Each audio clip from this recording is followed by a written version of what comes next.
성경 말씀 봅시다. 여호수아 9장. 여호수아 9장 1절부터 마지막 절까지 교독합시다. 1절에 요단 서편 산지와 평지와 레바논 앞 대해변에 있는 헷 사람과 아모리 사람과 가나안 사람과 브리스 사람과 히위 사람과 여부 사람의 모든 왕이 이 일을 듣고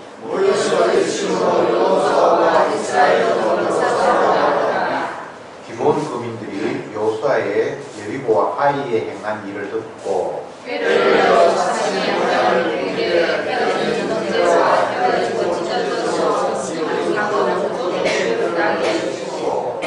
그 발에는 낡아 기운 힘을 신고 낡은 옷을 입고 다 마르고 곰팡난 떡을 예비하고 그들이 이날 주로서 여호수아에게 이르되 그와 이스라엘 사람들에게 이르되 우리는 원방에서 하니라 이제 여호와여 주옵소서. 이스라엘 사람들이 히위 사람들에게 이르되 너희가 우리 중에 거하는 듯하니 우리가 어떻게 너희와 작조할 수 있느냐. 그들이 여호수아에게 이르되 우리는 당신의 종이니라. 여호수아가 그들에게 묻되 너희는 누구며 어디서 왔느냐. 그들이 여호수아에게 대답하되 종들은 당신의 하나님 여호와의 이름을 인하여 심히 먼 지방에서 왔사오니 이는 우리가 그의 명성과 그가 애굽에서 행하신 모든 일을 들으며 또 그가 요단 동편에 있는 아모리 사람을 구원한 곳에서 왕심하시고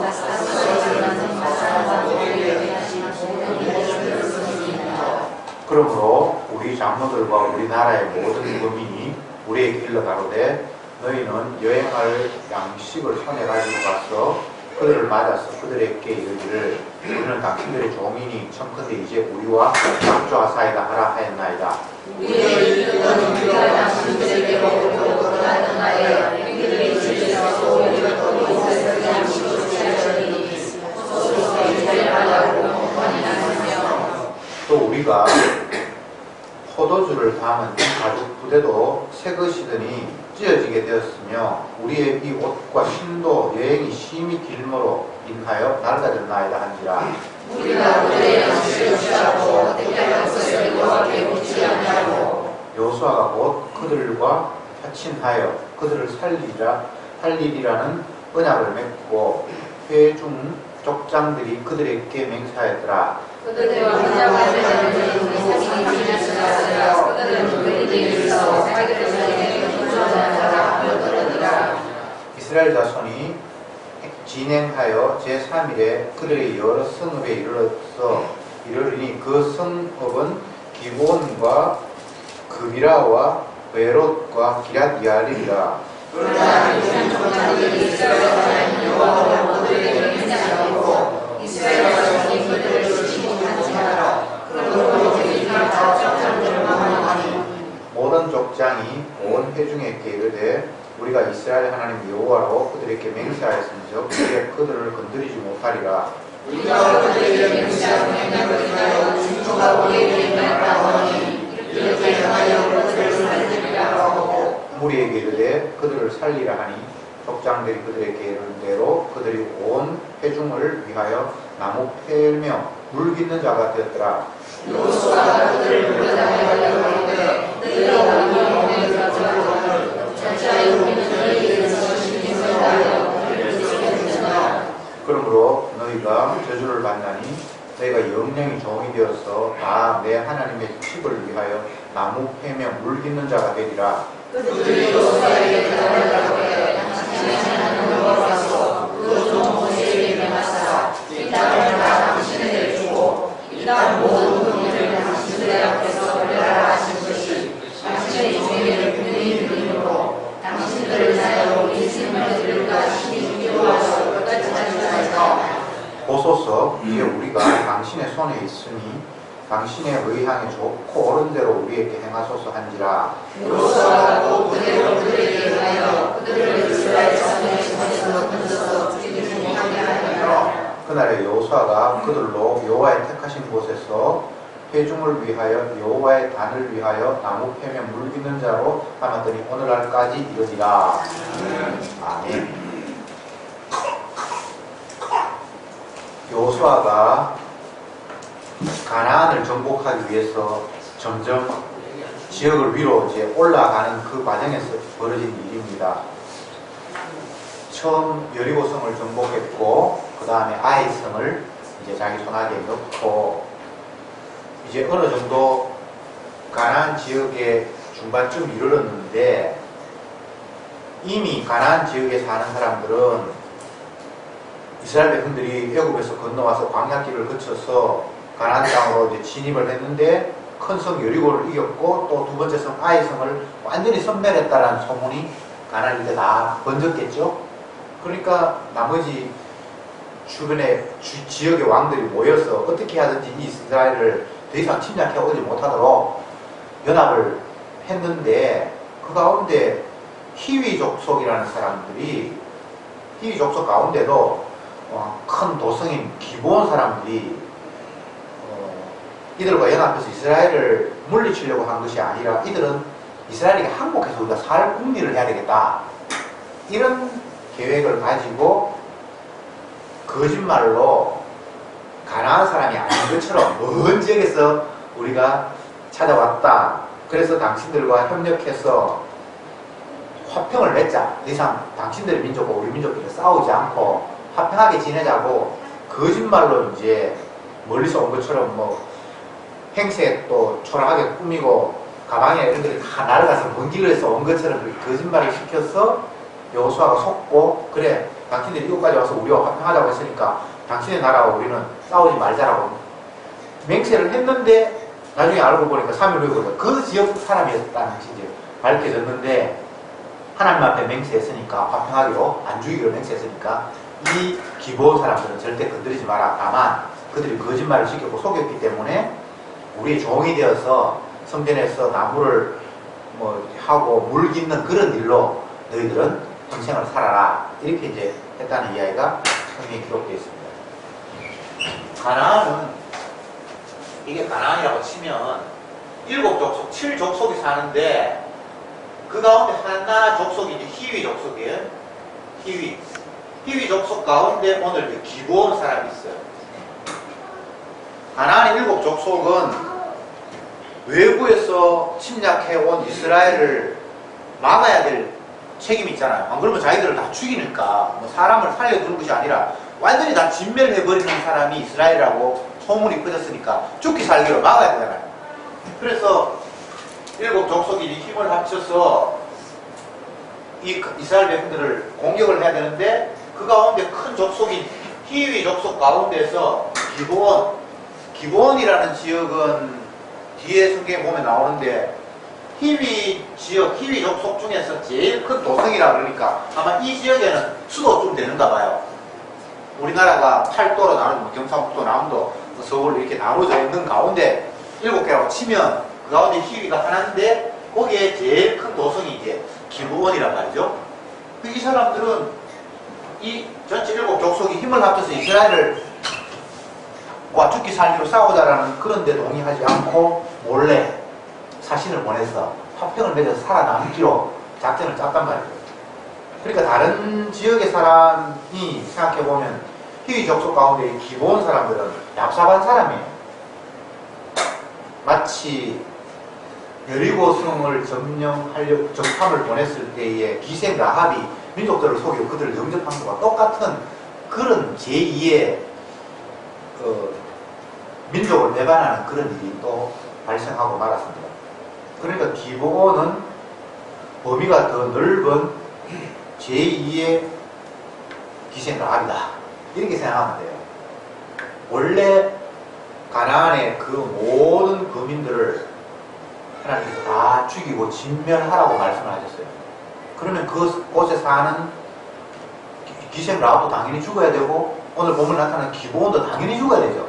근데 그들은 어떻게 해서든지 하나님의 백성들과 하나가 되어서 살아남으려고 온갖 그 머리를 다 굴렸는데 사실 머리를 굴려서 살았다기보다는 하나님의 언약의 편에 쳐버렸기 때문에 더 이상 그들에게 진멸의 대상이 아닌 하나가 되는 그런 독특한 상황을 이 기본 족속들이 보여주고 있다. 그렇게 이해하시면 좋을 것 같습니다. 이 모습은 바꿔 이야기하면 이 땅에 있는 모든 사람들이 아담의 후손이니까 생명나무가 있는 곳으로부터 추방되어서 진노의 대상이 되었습니다. 지옥 가야 됩니다. 그런데 그 가운데 구원 얻을 생명이 발생하죠. 그런 걸 그림으로 베이스에 배경에 깔려 있는 것이 이 여호수아 시대의 가나안의 모습이다. 이렇게 이해하면 될 것 같습니다. 자, 다시 한번 말씀드립니다. 지금 여기 가나안 땅인데 가나안 땅은 진멸의 대상이에요. 진멸 알죠? 아이 뭐 여자 할 것 없이 몽땅 다 죽여라고 했어요. 왜? 죄악이 관영했기 때문에. 죄가 아주 가득 차서 하나님의 그 인내가 이제는 더 이상 참을 수 없어서 이들은 다 진멸해야 된다라고 하나님이 판단했다고 이 가나안 땅인데, 그런데 이상하게 여리고 성을 침략할 때에는 라합이라는 사람과 그 가족이, 그리고 기브온 지역에서는 이 사람들이 이스라엘과 평화를 맺어서 살아남는 독특한 상황이 발생했잖아요. 진노 가운데 살아남는 지역, 가족. 그리고 이 구도를 왜 구약에서 말씀하고 있는가 하면, 구원이라는 것은 이런 식으로만 일어난다는 거예요. 이 세상 전체가 가나안하고 똑같아요. 진노의 대상이에요. 생명나무가 있는 에돔 동산으로부터 추방되어 있는 우리가 살아가는 이 세상 전체가 소돔이고 고모라고, 가나안 땅 진노의 하나님의 관점에서 볼 때 죄가 관영해서 쓸어버려야 할 그런 세상이에요. 그런데 100% 진멸해야 되는데 개인 가정이 살아남고 한 지역이 지금 살아남는 일이 벌어졌잖아요. 이렇게 구원이 일어난다는 거예요. 그래서 오늘 신약의 성도들이 만약 주님의 진노에서 해방되어서 주님과 합병할 수 있는 그런 사람이 되었다면 이런 기적이 지금 발생한 거예요. 그 이야기를 이 여호수아 가나안 정복 전쟁에서 우리에게 알려주고 있는 겁니다. 주님과 합병하게 되었다. 예수님이 이 땅에 오신 목적이 하늘나라의 복음을 전파하기 위해서 왔다. 희년을 전파하기 위해서 왔다. 더 이상 대적 관계가 아니라 우리가 화평하게 되었다는 희년이잖아요. 이 오늘 본문에도 기본 금인이 이스라엘 백성들과 화평의 조약을 맺잖아요. 이게 구원이라는 겁니다.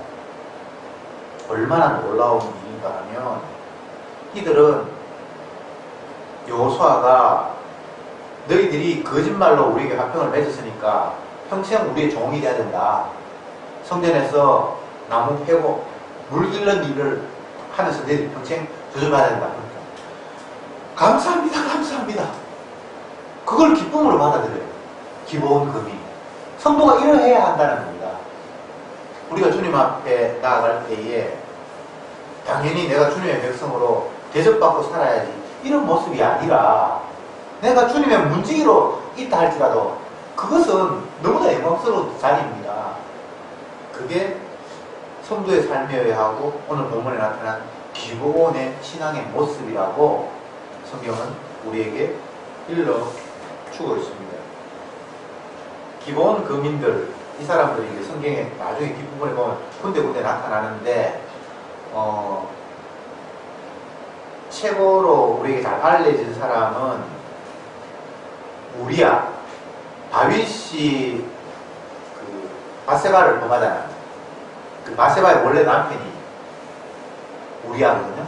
그 우리야 사람이 바로 기본 헷 족속에 되어 있는데 기본 사람이고, 그 외에도 뭐 군데 이제 블레임, 그레임 이렇게 하면서 성경에 나타나는데, 이게 다 이 가나안 땅에서 멸망돼야 될 사람들이 거짓말로 화평을 해서 이스라엘을 살려둔 그런 족속들이, 나중에 보면 다윗 시대에는 그들이 왕을 경호하는 근위병으로 일하기도 하고 성경에 약간씩 나타나요.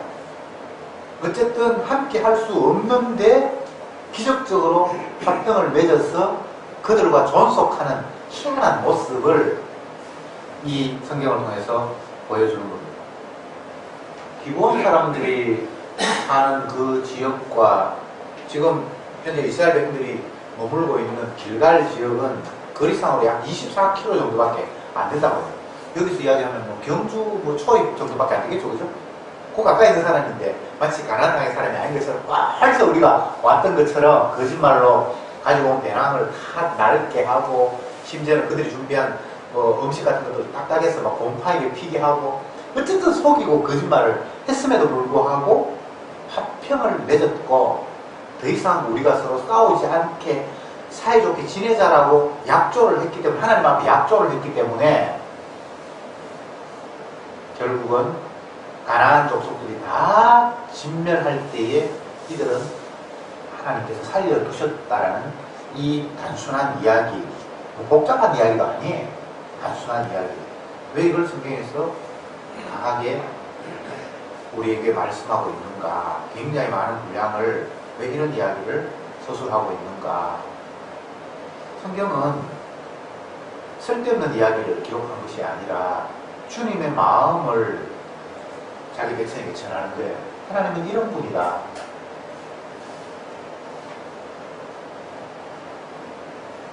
어떤 사람은 이스라엘 땅에서 태어났으면 좋았겠다 이렇게 말하는 사람이 있어요.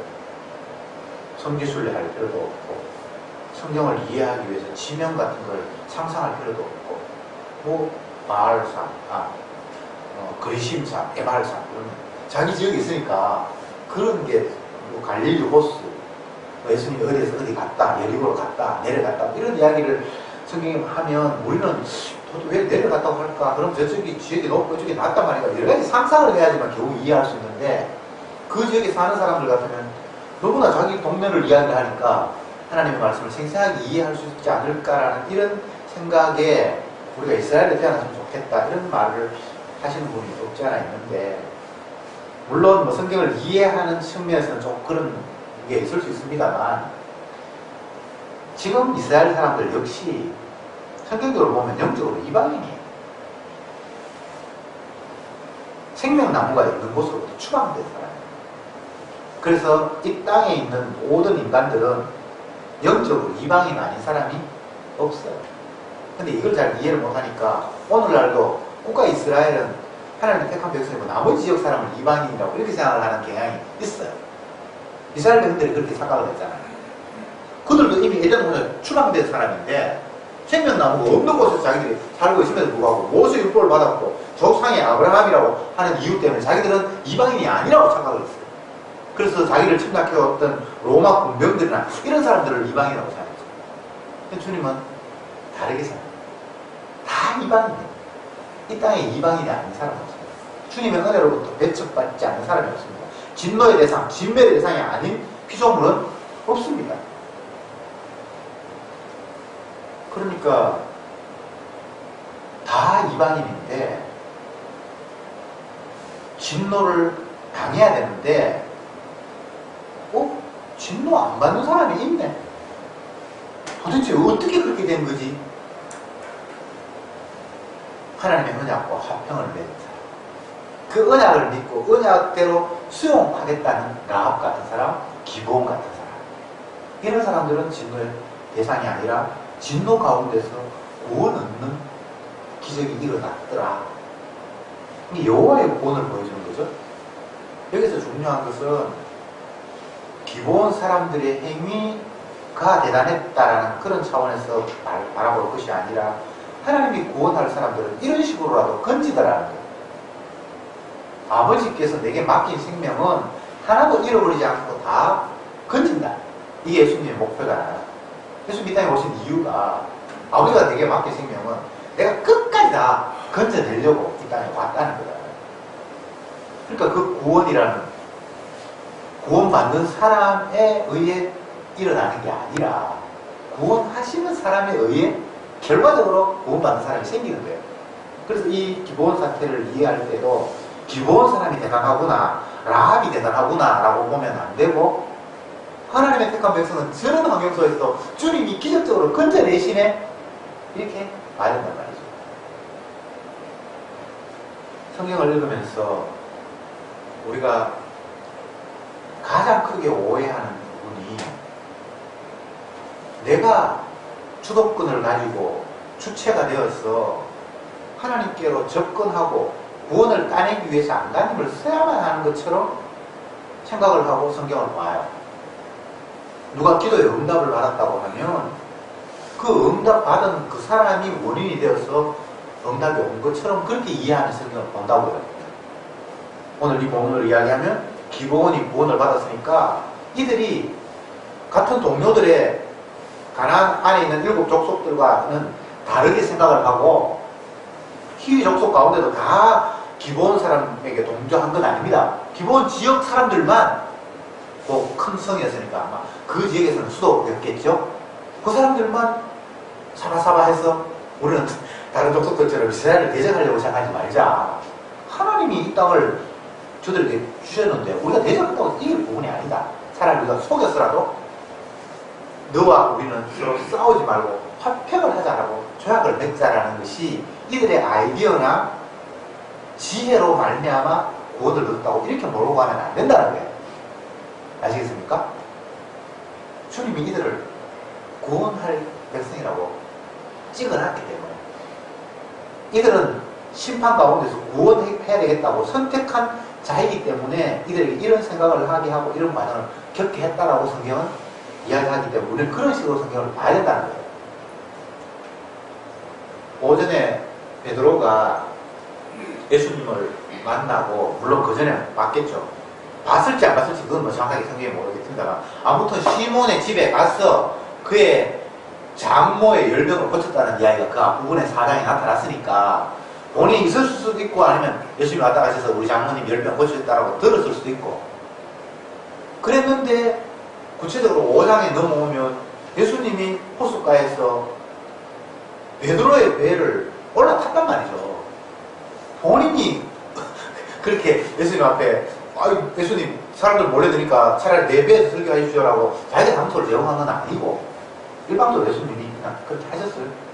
그렇게 설교를 끝나고는 또 다시 배 깊은 데로 들어가자. 그렇게 해서 그물을 내려라. 잡고 그 앞에 머리 숙여서 나는 죄인이다. 나를 떠나소서. 이제 네가 앞으로는 사람을 낚으리라. 이 모든 과정이 베드로가 현명한 선택을 했다거나 지혜롭게 예수님을 영접했다거나 이런 식으로 볼 것이 아니라 주님이 베드로를 선택하셨어요. 그래서 그의 배에 찾아가고 그의 집에 찾아가고, 주도권이 누구에게 있다? 예수님께 있다. 그래서 사람은 할 일이 없어요. 당하면 돼요. 성도는 당하면 돼요. 기본 사람들이, 이스라엘 백성들이 하나님만 참 하나님이다 몰랐겠죠. 초반에는 가나안 안에도 온갖 그 종교가 다 있었을 거예요. 가나안 종교가 있었어요. 애굽은 애굽의 종교가 따로 있었고. 그랬는데 어느 날 갑자기 돌아가는 모습을 보니까, 아, 이건 우리 신은 신도 아니야. 아무것도 아니에요. 근데 여호와 하나님의 그 신만이 홍해를 가르고 여리고성을 무너뜨리고 요단강을 갈라내는 이런 진짜 하나님이라는 거죠. 그래서 이들은 그 하나님이 진짜 하나님이고 그분이 약속하신 대로 이루어질 것이라는 사실을 받아들이고 믿는 이런 희한한 일이 발생을 하죠. 그들의 지혜가 아닙니다. 그들의 판단력이 아닙니다. 주님이 들어닥치고 사태를 만들고 그 상태 속에서 주님을 부인할 수 없는, 인정할 수밖에 없는 내 신, 내 지역의 신이 아니라 저 신만이 진짜 신이라는 사실을 고백하고 그 앞에 머리 숙일 수밖에 없는, 마치 베드로가 예수님 발 밑에서, 나이가 비슷해요. 성경을 보면 예수님이나 베드로나 다 그때 30대 초반, 그 앞에 머리를 숙이고 난 죄인이다라고 하는 게 이게 정상적인 상태는 아니잖아요. 그전에는 선생이요, 내가 밤이 맞도록 고기를 잡았지만, 나 전문가인데 잡았지만 당신이 굳이 깊은 데 가면 내려 그러니까 내가 한번 해보겠습니다. 선생이요, 그렇게 나왔단 말이에요. 그런데 그 이후에 고기가 잡히고 나면 그 무릎 밑에 완전히 이제 딱하게 엎드린 거예요. 그러면서 주여, 선생님이 아닙니다. 주여, 나는 죄인입니다. 나를 떠나소서. 이거는 그냥 붙여온 거예요. 사태가 그냥 그렇게 몰아간 거예요. 절대 베드로의 판단력이 아닙니다. 그 전까지는 베드로가 판단했어요. 선생님, 내가 전문가지만 굳이 이야기하니까 내가 한번 해볼게요. 이럴 때는 자기 판단력을 가지고 예수님을 대했어요. 그러나 그 이후에 완전히 그는 그 무릎 밑에 머리를 숙일 수밖에 없었듯이 기본 범인이 지금 그런 상태가 된 거예요. 이걸 갖다 성경에서 은혜라고 해요. 은혜는 소유의 증가가 아닙니다. 지위의 상승이 아닙니다. 쥐꼬라지를 정확하게 확인하는 게 은혜. 내가 죄인인데 내 온몸이 만신창이가 되어 있다는 것을 발견하는 게 은혜라고 성경에 이야기했어요.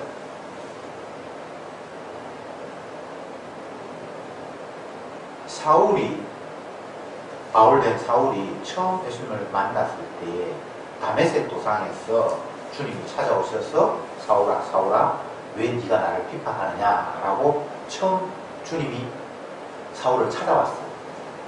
사울이 예수님을 찾아간 게 아닙니다. 부활하신 주님이 사울을 찾아왔어요. 그렇게 음성을 들려주니까 누구십니까? 나는 네가 비판하는 나사렛 예수다. 그래서 완전히 꺾어져 버리죠. 항상 성도가 주님과 만날 때에는 성도가 주도적으로 주님을 찾아가는 것은 없고 주님이 찾아오시고 이렇게 찾아올 때에 죄인은 자기 자신의 모습이 얼마나 비추한가를 발견하게 돼요. 다윗도 마찬가지잖아요. 자기 신앙으로 열심히 번제도 드리고 주님한테 충성했을 때는 이 자기 생각이지 그게 진정한 은혜나 신앙이 아니에요. 자기 열심.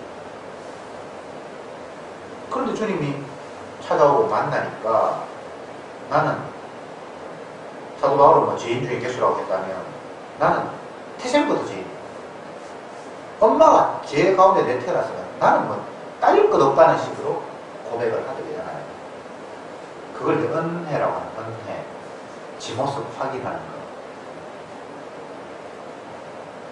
우리가 우리의 모습을 확인하지 않으면 평생 내 엉뚱한 생각으로 내 열심을 가지고 내가 주체가 되어서 주님을 쫓아가려고 해요. 번제 드려야 돼, 충성해야 돼, 전도해야 돼, 선교해야 돼. 날마다 자기 할 일이 막 산더미처럼 쌓이는 거예요. 어떤 사람은 24시간이 부족하대요. 뭘 하는지. 세상 열심히 살아가는 사람 가운데 매일 잠을 잘 시간이 없어서 이틀에 한 번씩 자는 사람도 있어요. 전 세계를 여행한 한비아 같은 그런 사람은 이틀에 몰아서 한 번씩 자요. 그래도 이틀 만에 막 16시간 자는 거나 그렇게 자는 게 아니고 4시간, 5시간 자는데 너무 바쁘고 할 일이 많아서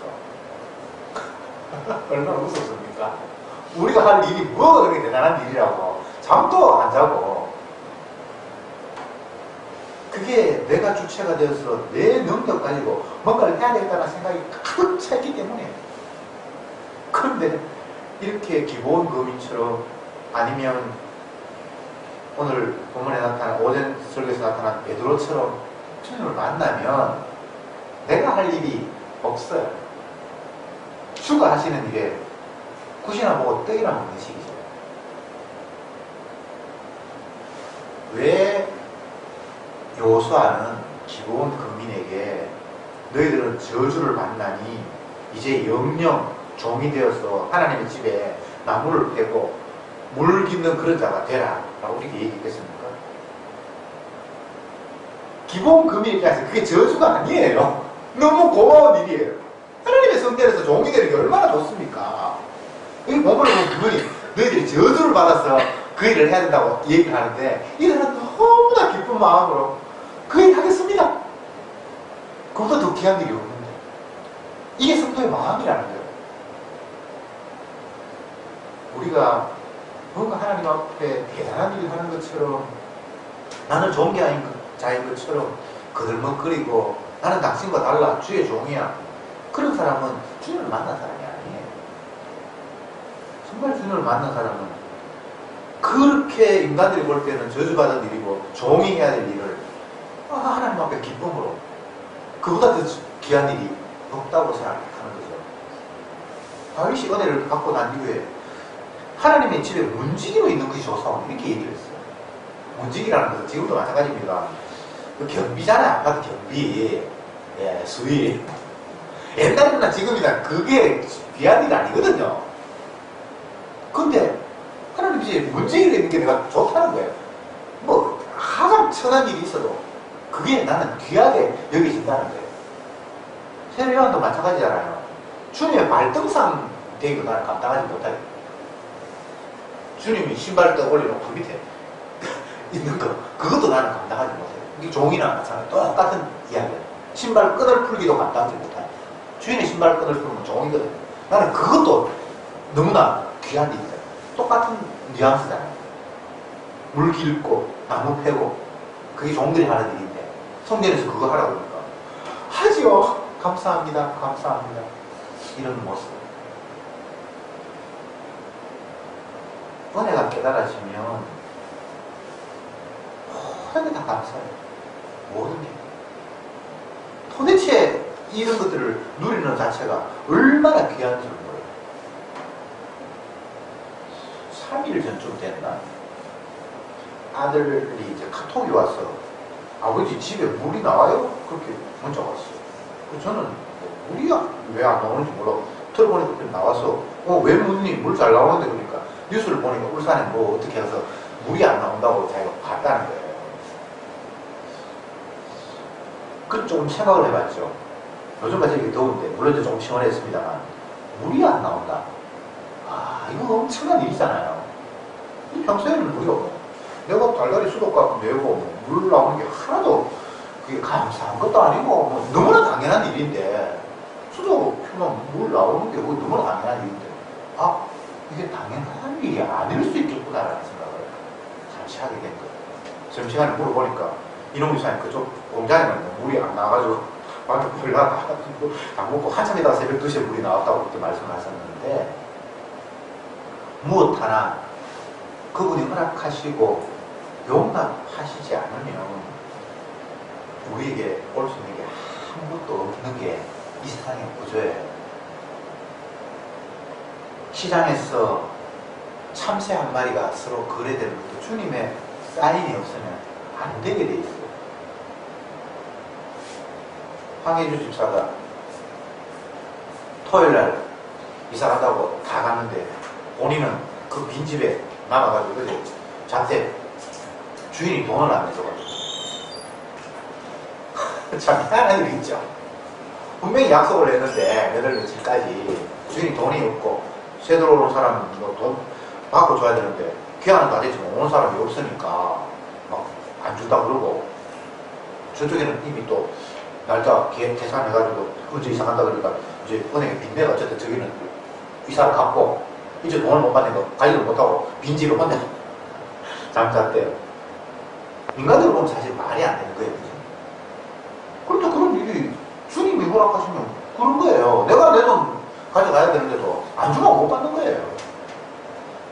여러분 세상이 다 우리의 계획대로 뜻대로 내가 정당하니까 나는 당연히 이걸 내가 취해야 된다라고 이렇게 생각한다면 그게 오해예요. 솔로몬의 지혜에서 이 여자도 깐난애기를 낳았고 나도 깐난애기를 낳았고 키우다 보니까 얘가 자기 애를 깔아뭉개 죽여놓고는 살아있는 아들이 지 아들이라고 그러고 그런 일이 얼마든지 벌어질 수 있어요. 심지어는 솔로몬의 재판에서는 주인에게 돌아왔지만 이 세상 법정에서는 반대로 결정될 수도 있어요. 얼마든지 있을 수 있는 이야기예요. 물론 그렇게 억울하게 당할 사람은 미치고 환장하겠죠. 근데 그거 주님이 하신 일이거든요. 주님이 억울하게도 하시고 때로는 내가 정당하다고 생각하는데 주님은 반대로 가게 하십니다. 이 땅의 어떤 일도 나의 정당성을 옹호해주거나 나를 편드는 그런 식으로 세상이 돌아가지는 않습니다. 억울함으로 따지자면 예수님보다 더 억울한 사람인가요? 자기 자신이 천지만으로 만드신 주인인데 피조물에게 영광받기 위해서 만들어놨는데 피조물이 예수님을 잡아 죽이는 이 사태보다 더 엄청난 일이 있나요? 근데 우리는 조금이라도 내가 손해나고 억울한 일이 있으면 못 견디는 거예요. 분이 나서 못 견디는 거예요. 심지어는 드라마 보다가도 막 흥분이 일어나요. 너무나 억울하게 일이 진행이 되니까. 저 사람이 잘했는데 잘못된 사람이 뚱뚱거리면서 큰 소리 치고 정당한 사람은 억울하게 핍박을 받는 그런 모습을 보면 너무 막 화가 나는 거예요. 근데 그 정당성이라는 게 어디에서 근거하는 거죠? 자, 다시 본문 돌아가 봅시다. 세상은 인간을 위해서 만들어진 공간이 아니에요. 에덴 동산 사람 살리로라고 하나님께서 선악과와 생명과 아시를 준 공간이 아니에요. 이 세상은 예수님의 주 되심을 드러내기 위해서 하나님이 계획하셨고 조성하셨고 만든 공간이에요. 예수님의 주 되심을 위해서 이 땅에 인간도 주님이 만드셨어요. 해도 만들고 달도 만들고 별도 만들고 코끼리도 만들고 코스모스 만들었듯이 인간도 그런 상황에서 만들어진 거예요.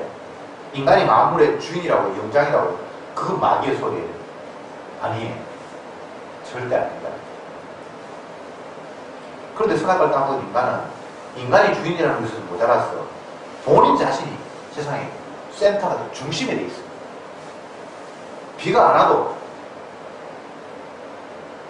화가 나고 비가 와도 화가 나고 무엇에 근거해서 자기 자신을 중심으로 했어요. 어떤 경우에도 우리는 내가 중심인 관점에서 평가하지 않는 경우가 없어요. 뭐 어떤 일이 잘 됐다, 못 됐다, 국가에서 어떤 법안을 결정을 했다. 그럼 내 중심으로 그게 좋고 나쁘고를 평가할 수밖에 없어요. 모든 인간들은. 얼마나 큰 오류입니까? 사람이 세상의 중심도 아닌데 사람 중심으로 생각하고 있고 그것도 그 많은 사람 중심 가운데 내 중심으로 모든 걸 생각하고 있는 거예요. 예외 없습니다. 이만큼 물론 벗어나야 돼요. 예수님이 중심인데 인간의 중심이라고 생각하는 것도 오류지만 그 인간 중심 가운데도 내 중심이 돼야 되니까 이건 더 엉뚱하게 자꾸 가고 있어요. 요즘 제가 최근에 뉴스를 보면서 화가 난 게 있는데 그 동물보호법 하는 그것 때문에 사람들이 뭐 구속도 되고 희한한 일이 막 벌어지더만요. 사람보다 동물이 더 중요한 것 같아. 최근에는 개 사료 선전하기 시작했어요. 여러분 맞죠? 소고기 캔에 다 넣어가지고 식구가 무엇입니까? 같이 밥을 먹고 좋은 거 같이 나누는 거잖아요. 개 소고기 같은 거 캔 다 하는 거 여기서 얼마나 저 화가 나는지. 사람도 소고기 먹는 건데 개한테 소고기라고 선전을 하니까 화가 바짝. 물론 그 생각 자체도 문제가 있어요. 개보다 사람이 나아야 된다는 그 생각이 밑에 깔려있으니 그렇죠, 그죠? 개보다 사람이 나아야 되는 이유는 사실은 없어요. 그냥 개나 사람이나 주님의 영광을 위해서 그냥 만들어진 것 뿐이에요. 그런데 우리는 당연히 인간이 모든 것의 주인이 돼야 되기 때문에 개를 뭐 동물보호법 때문에 사람이 치고 이런 거 보면 뭐 굉장히 화가 나잖아요. 근데 그거에서 보는 것이 아니라 그 사람 중에도 내 중심. 내한테 망하게 되면 그게 아들이든 남편이든 이거는 용납이 안 돼. 치워야 돼. 핀셋으로 딱 찍어서 던져버려야 돼. 치워야 되는 거예요. 아닙니까? 우리는 살면서 성도에게 해당되는 겁니다. 성도는 살면서 하나님의 말씀이 너무 정확하다는 게 자꾸 확인되는 게 떠오네. 스나가 따먹은 너 맞네. 내가 신이 됐는 거 맞네. 살면서 그게 자꾸 너무 실감 나는 거예요. 너무나 실감 나는 거예요. 진짜 내 중심으로 나는 모든 걸 바라고 있구나. 좋다, 맞다, 옳다, 전부 다 내 중심이에요. 저 사람 중심을 보면 내가 맞다, 틀리다 될 수 있는데 나는 그 사람을 가지고 전혀 생각하지 않고 내 중심으로 생각한다. 그래서 선악과 나무가 신이 된 게 맞죠.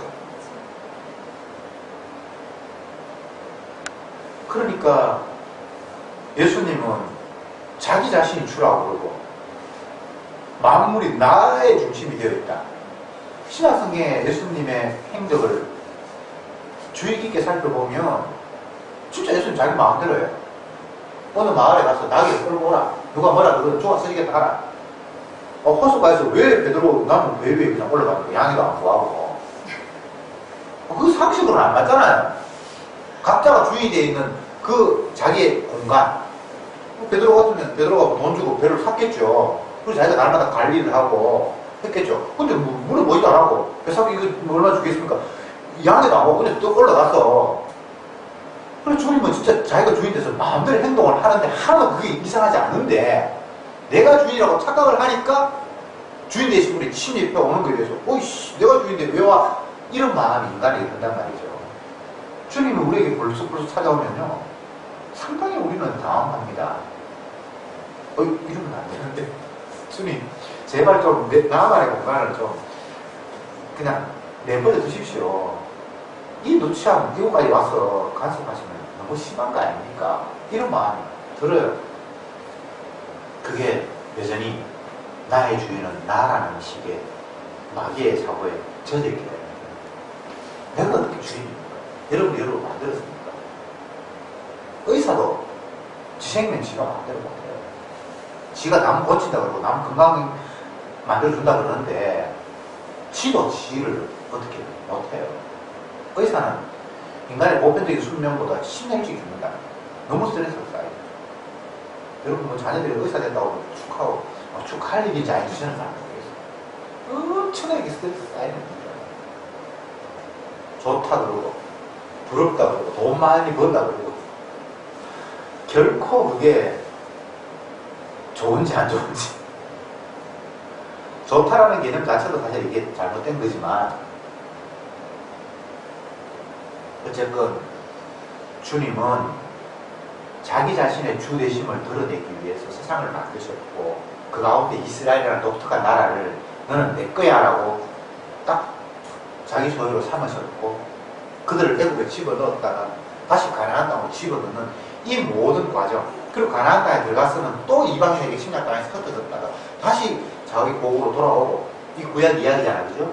이 모든 게 누구를 위한 것이 아니라 예수님의 주되심을 보여주기 위해서 주님께서 지금 끌고 가고 있는 거예요. 베드로가 뭐 좋아서 주님 만나려고 했던 적도 없어요. 근데 일방적으로 주님이 자기 하신 일을 보여주기 위해서 은혜의 해를 선포하는 그것을 보여주기 위해서 베드로는 그냥 이용당한 거예요. 끌려간 거예요. 우리의 인생은 그렇습니다. 내가 뭐가 하고 싶어서 하고 그런 거 아무것도 없어요. 그냥 주님이 주 되셔서 자기 자신을 드러내는 일에 우리를 활용하실 분이에요. 제가 여러 번 말씀드렸는데 우리는 고장난 차고 예수님은 견인차가 되고 우리를 그냥 끌고 가는 분이에요.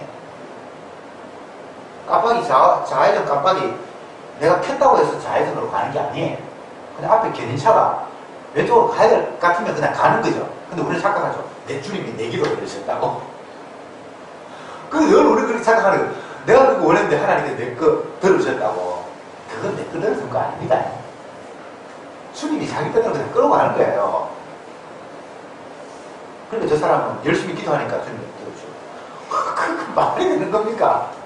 그냥 원래 주님이 왼쪽으로 가도록 계획이 돼 있어요. 내가 원했든 원하지 않아도 상관없이. 아들이 어떻게 되고 남편이 어떻게 되고 우리 가정이 어떻게 되고 내가 어떻게 되고 그러니까 주님이 들어주시는 분이 아니에요. 고장난 차들 견인차가 목적을 향해서 목적지를 향해서 내 목적이 아니고 견인차의 운전수가 주님이 우리 앞에서 목자가 되셔서 양의 의사를 묻지도 않고 그러고 갑니다. 내 뜻 없습니다. 착각하지 마세요. 내가 원했는데 하나 들으실까? 그것도 오해입니다. 주님이 그냥 그렇게 하도록 하셨어요. 쓸데없는 거 자꾸 그럴까지 마음 조이지 마시고 계획할 필요도 없어요. 희망을 가질 필요도 없어요. 그래봐야 괜히 실망만 되니까. 아유, 그래도 희망 없이 어떻게 삽니까? 희망 없이 사는 게 아니라 주님이 살려주셨으니까 사는 거예요. 이제 말씀은 좀 결론을 맺어야 되는데, 본문에 나타난 희귀 족속 가운데 기본 금이, 이들은 주님의 구원이 무엇인지를 보여주기 위해서 선택된 사람입니다. 나는 야곱은 사랑하였고 에서는 미워하였다. 주님의 사랑이 어떤 것인가를 보여주기 위해서 선택된 사람이 야곱입니다. 그게 이스라엘이죠. 그게 구원 얻을 사람이죠. 이스라엘이 잘했어 구원 얻는 게 아니고, 하나님의 사랑이 어떤 것인가를 보여주기 위해서 이스라엘이 딱 선택된 거예요. 야곱이. 그런데 하나님은 그 야곱을 통해서 주님의 사랑을 보여주는데 두 가지의 양상이 나타나요. 하나는 사랑받을 자격이 없는 놈, 그걸 계속 버리고요. 또 한쪽은 그럼에도 불구하고 주님이 선택하기 때문에 끝까지 끌고 가는 그 모습이 같이 성도에게 보여지는 거예요. 저와 여러분들이 그런 존재예요. 만약 성도라면 나는 전혀 천국 갈 수 없고 영생 얻을 수 없는 그야말로 쓰레기 같은 존재인데, 그래서 쓰레기라는 모습이 계속해서 이게 새게 돼 있어요. 새는 바가지, 집에서 새는 바가지 새듯이 평생 우리는 이게 어떻게 구원을 얻어. 그 모습이 계속해서 쏟아져 나오도록 하나님께서 하세요. 그러면서 한편으로는 이런데 봐, 내가 구원하겠다고 작정했으니까 내가 그들을 끌고 가잖아. 이게 같이 보여지는 게 성도예요. 오해하지 마세요. 성도 되면 이제 나한테 누추한 모습이 안 보인다고요. 그건 마귀의 얘기야. 계속해서 누추한 모습이 나와요. 그래야 용서하시는 주님의 사랑이 얼마나 대단한가가 같이 드러나기 때문에. 사도 바울에게 능력을 주셨지만 그에게 죄악된 모습이 나타나고 할 때에 주께서 하신 말씀이, 네가 연약한 가운데서 더욱더 나의 능력이 크게 돋보이기 때문에 너는 연약한 자리에 있어야 된다는 거예요. 몸에 가시도 필요하고. 그렇게 이걸 종합적으로 다 이렇게 보면 우리가 아무 문제가 없어요. 죄들을 내는 일이 뭐 어렵습니까? 평생 우리는 뭐 모친이 제주에서 태어나서 내 중심이고 예수님이 주가 아니라 내가 주가 돼 있어서 선악과 담궈서 스스로 신이 된 모습으로 계속 그게 발산되게 돼 있어. 이거는 뭐 교육하고 훈련하고 참아서 되는 게 아니에요. 참는다고요? 언제까지 참을 건데? 미석이 마누라 2년 동안 참았다가 남편한테 불만을 이메일로 보낸다는데 참을 필요 없어요. 참아도 마음속에 있는 거니까 그거는 있는 거예요. 그런 건 의미가, 내가 뭐 제약된 모습을 감추고 숨기고 없애고 그런 거를 주님이 요구한 적이 없어요. 다만 주님의 은혜가 아니면 아닙니다라는 그 고백을 하게 하는 거죠. 똑같은 죄인인데 죄인 줄 알고 십자가의 은혜를 감사한 사람이 있고, 쥐가 죄인인데 죄인 줄을 모르니까 십자가 은혜를 감사하지 않는 이런 두 종류의 사람밖에 없어요. 행동 똑바로 하고 못하고 이렇게 나누는 게 아니에요. 여러분, 행동 똑바로 한다라는 그런 말상 자체가 마귀의 생각이라는 걸 여러분 꼭 기억하시기 바랍니다. 여기 기본 금인이 뭐 이렇게 행동했다고 해서 또 다른 금인이 이런 식으로 행동하면 또 구원 얻을까요? 흉내내기만 안 됩니다. 하나님이 안 속아요. 만약 누구처럼 흉내내서 자기가 또 구원받았다면 이건 하나님의 선택에 의한 구원이 아니라 자기를 행동 잘해서 구원받은 꼴이 되어버리기 때문에 하나님이 그런 방법을 사용하지 않아요. 그러니 우리는 할 일이 없습니다. 그냥 끌려가면 돼요. 끌려가면서 내 죄악된 모습들을 인정하고 고백하고, 이런 나를 위해서 대신 십자가에서 저주받으신 그 사랑만 느껴지고 감사하면 그게 성도예요. 더 이상 주님이 우리에게 요구하신 바가 없어요. 주여, 나는 죄인입니다. 나를 떠나소서라는 이 마음이 베드로 개인의 마음이 아니라 은혜가 찾아온 성도들의 보편적인 마음입니다. 기도하셨습니다. 주님, 감사합니다. 기본 거민들의 모습을 성경을 통해서 확인했습니다. 가나안 땅에 거주했던 모든 사람들, 기본을 포함해서 전부 다 진멸의 대상입니다. 그런데 하나님의 백성과 화평의 언약을 맺고 진노받아야 될 그들이 하나님의 전에서 나무를 하고 물을 깃는 엄청난 은혜의 자리로 옮겨가게 되었습니다.